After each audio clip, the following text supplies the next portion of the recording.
Group C group D শিক্ষাকর্মীদের রাজ্য সরকার interim relief বা ভাতা দেওয়ার চেষ্টা করেছিলেন বা ঘোষণা করেছিলেন, সেটি খারিজ হয়ে গেল আজকে হাইকোর্টের রায়।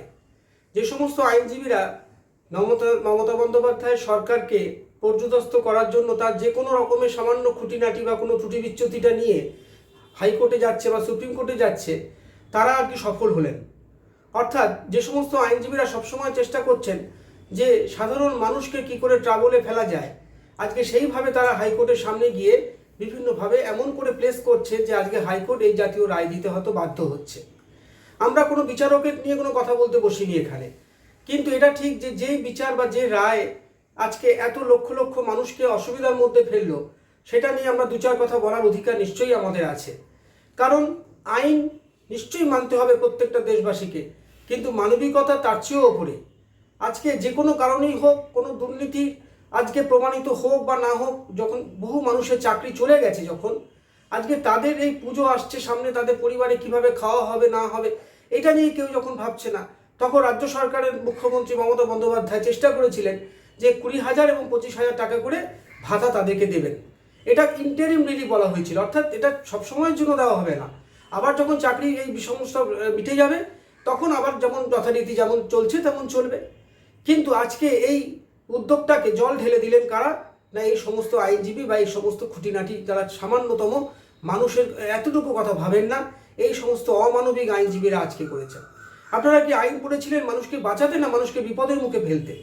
আজকে বিচারপতি অমৃতা সিনহা এই রায় দিয়েছেন এবং আগামী 26শে সেপ্টেম্বর অবধি স্থগিতাদেশ জারি রইল, এবং তার আগে কোনো রকমের কেউ ভাতা দিতে পারবে না রাজ্য সরকারকে। এটা রাজ্য সরকার ভাতা দিতে পারবে না স্পষ্টভাবে জানিয়ে দিলেন। কিন্তু এই রায়ের ফলে কত লক্ষ লক্ষ মানুষের পরিবারে আজকে চোখে জল নেমে এলো, এই খবর কি কেউ রেখেছে?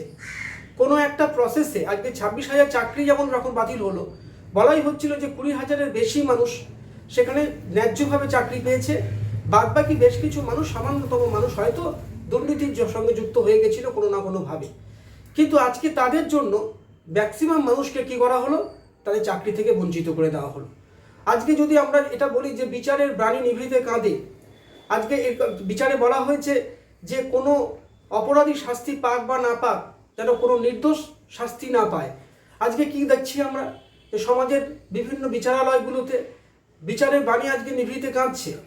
আজকে গ্রুপ সি গ্রুপ ডি কর্মীরা যারা এতদিন চাকরি পেয়েছিলেন, কোনো এক অব্যবস্থার মধ্যেও যদি তারা চাকরি পেয়ে থাকেন, সেই অবস্থায় তাদের যখন পরিবার চলছে, তাদের বাচ্চাদের পড়াশোনা চলছে, বাবা মা চিকিৎসা চলছে, আজকে তাদের কাছে কেউ একটুকু ভাবলেন না যে এদের পরিবারগুলো চলবে কি করে? কোথাও না কোথাও সমস্যা তো হয়েই থাকে, সেটাকে মেটাবার জন্য কি অন্য কোনো পথ পাওয়া যেত না? কোর্ট কি, রাজ্য সরকার কি এইরকম রায় দিতে পারতেন না বা নির্দেশ, যে আগামী দিনে যে সমস্ত নিয়োগ করবেন সেগুলো যেন একদম 100% স্বচ্ছ হয়?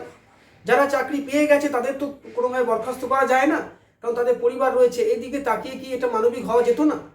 আজকে যে সমস্ত আইনজীবীরা চাকরি খেকো বলে পরিচিত হয়ে গেছে সমাজে, আজকে তারা এই সমস্ত আইন নিয়ে এবং সবচেয়ে বড় কথা বিরোধী দলনেতা এই রায় শুনে লাড্ডু বিতরণ করতে আরম্ভ করে দিলেন। আপনারা নাকি জনপ্রতিনিধি, মানুষের দুঃখ মোচনের জন্যই তো রাজনীতি করেছেন, আজকে এটা কি করছেন? এ কোন আজকে শ্মশানের রাজনীতি করছেন আপনারা? আজকে যে সমস্ত মানুষের একেবারে রোজগার নেই, আজকে তাদেরকে একটা ইন্টারিম রিলিফ দেওয়ার চেষ্টা করেছিলেন রাজ্য সরকার। তাতে কি ক্ষতি হতো? কত পয়সায় তো কতভাবে ব্যয় হয় অনেক সময়। এই যে এত টাকা দিয়ে দেওয়া হচ্ছে, এত টাকা মাইনে দেওয়া হচ্ছে, সেটাও তো অনেক সাধারণের চেয়ে অনেক উপরে। এটা নিয়ে তো কেউ কোনো কথা বলেন না। আজকে যে সমস্ত অবহেলিত আজকে বাড়িতে পরিবারের কিভাবে তাদের হাড়ি চড়বে, এটা নিয়ে কেউ যখন ভাবছেন না, তখন মুখ্যমন্ত্রী যখন মানবিক রূপটা তাদের দেখাবার চেষ্টা করলেন, আজকে কোর্ট এবং আইনজীবীদের জন্য সেটা জল ঢালা হয়ে গেল। আজকে কেউ কখনো এটা ভাবছেন না, সব তো আইনের কথা বলছেন, আপনারা সমস্ত আইন মেনে চলেন, প্রত্যেকটা পুঙ্খানুপুঙ্খ আইন মেনে সবাই চলে, কোথাও না কোথাও কি ফাঁক থাকে না? আজকে এরকম একটা কাণ্ড আপনারা মানবিক হতে পারতেন, রাজ্য সরকারের সঙ্গে আলোচনা করতে পারতেন। তা না করে আপনারা কি করলেন? হাইকোর্টে গিয়ে আপনারা স্থগিতাদেশ করে দিয়ে তাদের ভাতাটা বন্ধ করে দিলেন। এইভাবে ভাতা বন্ধ করে আপনারা কি করছেন না, মানুষের আলটিমেটলি তাদের পেটে লাথি মারছেন। এটা কিন্তু আপনাদের ভালো হবে না। ঈশ্বর সহ্য করছেন না এগুলো। এরকম রায় দিয়ে অনেকেই অনেক প্রবলেমে পড়ে যাচ্ছে। আজকে আমরা সেই ডিটেলস জানতে চাই না। মানুষের চোখের জলে একটা মূল্য বুঝবেন না? আজকে জোশ আছে, রক্তের জোর আছে, পকেটে অর্থের প্রাবল্য আছে, রাজনৈতিক মদত আছে বলে আপনারা এগুলো করে দিচ্ছেন। এতটুকু ভাবছেন না? অতীতেও তো অনেক হয়েছে, চিরকুটে চাকরি হয়নি, সেটা কি ন্যায্য অধিকারে হয়েছে না অনেক পরীক্ষা দিয়ে হয়েছে? তাহলে কই সরকার তো তাকে কেউ তো বলছে না যে ঠিক আছে চাকরি করছো করো। চাকরি এমন একটা জিনিস, তার সঙ্গে জীবিকা জড়িত। যদি কোথাও ভুল ত্রুটি হয়ে থাকে সেটাকে শুধরানোর সুযোগ দিতে পারতেন। সেটা না করে আপনারা কি করছেন? স্থগিতাদেশ করে দিচ্ছেন, কখনো চাকরি থেকে বাতিল করে দিচ্ছেন। এই জাতীয় কাজ করে আপনারা আলটিমেটলি আপনাদের রাজনৈতিক এজেন্ডাগুলো পরিপূর্ণ করার চেষ্টা করছেন। খুব বাস্তব সত্য হচ্ছে এটা। আপনারা প্রত্যেকে একটা পক্ষপাত নিয়ে রয়েছেন, আপনারা নিউট্রালিটি আনতে পারছেন না। আগে তার জন্য কিন্তু এত লক্ষ লক্ষ মানুষের চোখের জল আবার পুনরায় তাদের চোখের জল শুকোচ্ছে না, তাদের পরিবারে হারি চড়ছে না, কত মানুষ আত্মহত্যা করতে পারে। আপনারা সেগুলো ভাবলেন না। আপনাদের একটা রায় একটা কলমে খোঁচা এরকম হয়ে গেল। আর এই সমস্ত আইনজীবীরা চাকরি খেকো বলে আপনাদেরও তো পরিবার আছে, ছেলে মেয়ে আছে। আজকে আপনাদের কিন্তু ফিরে আসবে। এটা জগতে কোনো কিছুই থাকে না, সব ফিরে আসে আপনার কাছে। আজকে এই যে অমানবিক কাজটা করলেন, এর ফলে কিন্তু একদিন না একদিন হয়তো আপনাদেরও চোখের জল ফেলতে হবে। নমস্কার। আমাদের ভিডিও ভালো লাগলে লাইক ও শেয়ার করুন, কমেন্ট সেকশনে গিয়ে জানান আপনাদের মতামত। আরও ভিডিও পেতে চ্যানেলকে সাবস্ক্রাইব করুন।